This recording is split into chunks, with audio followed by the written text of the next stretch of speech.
Hello, Rachel. It's really nice to see you here today. Firstly, I want to ask about the event. Could you tell us about Binance Blockchain Week in Istanbul 2023 and what significance does this event hold and why was Istanbul chosen? Well, first of all, thank you so much for having me. It's incredible to be here in Turkey to host Binance Blockchain Week.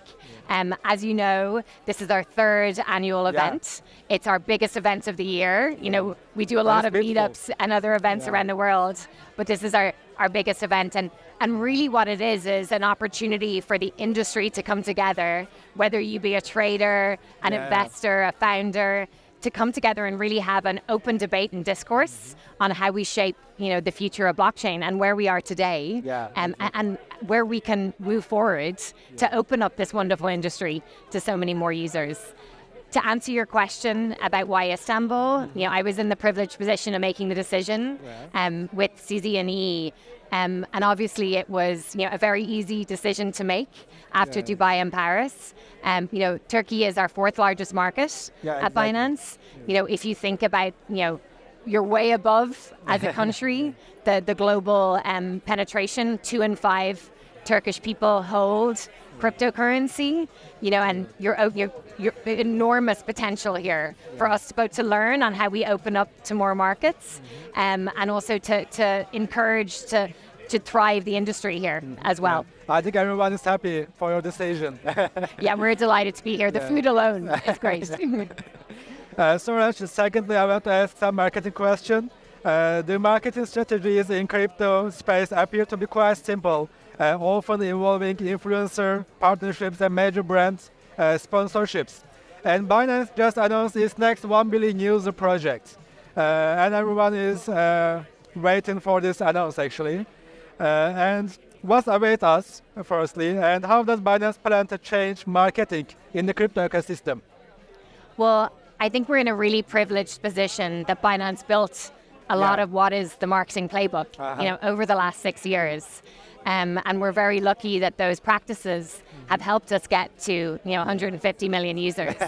I think we're at a very critical crossroads at the moment. We're 150 million users across 100 countries, but as you mentioned, we're on a journey to get to 1 billion to try and encourage more mass adoption. So for me, it's going to be a balance of what we did before and double downing on those strategies, ensuring that we continue to support our community, our KOLs, our affiliates, and use them as a way to tell our story and work with them on what are the right stories that need to be told. I think we're really focused on brand partnerships and alliances, both at the global level and at the local level. So whether it be Ronaldo, The Weeknd, Kabe, those big global icons that are opening us up to new audiences, big fans that we're able to tell meaningful stories to, or whether it be the local partnerships and strategic alliances that we're doing that really are important at the local level to make us relevant to users in Turkey, to make us relevant to users in Dubai. That's going to be critical as part of this. But the last part that's most important is education. And I'm very lucky to have inherited Binance Academy because it's something that has, whether you're a newbie or an OG, it really helps you educate no matter what side of the journey you're at. So it's really putting the information in your tools. So we'll be double downing, on that balance and ensuring that we continue to focus on growth and education in the industry. Thanks for answer. I want to ask about some fake news in crypto because, social media in crypto could be toxic sometimes. And since Binance is one of the biggest players in crypto ecosystem, there is too many fake news for Binance too. What's your strategy to fight against fake news and toxicity at the social media?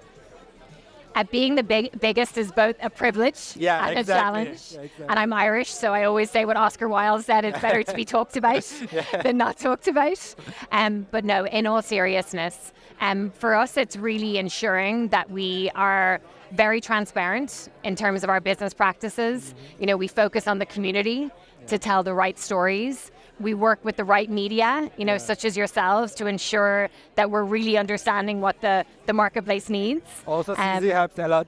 about it. Exactly. I think we're very lucky with our fearless founder, CZ, who can really very much cut through what is media disinformation. And that is the privilege of social media, where we can get straight to our audience. We're very lucky with the footprint that we have. So Rachel, what are your thoughts about Turkish market?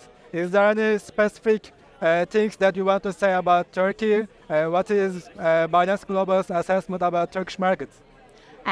Look, I've been privileged to travel to Turkey many times in my professional career and personally for great holidays.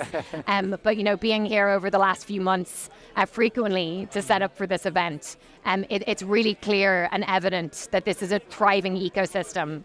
I mentioned already about the penetration here.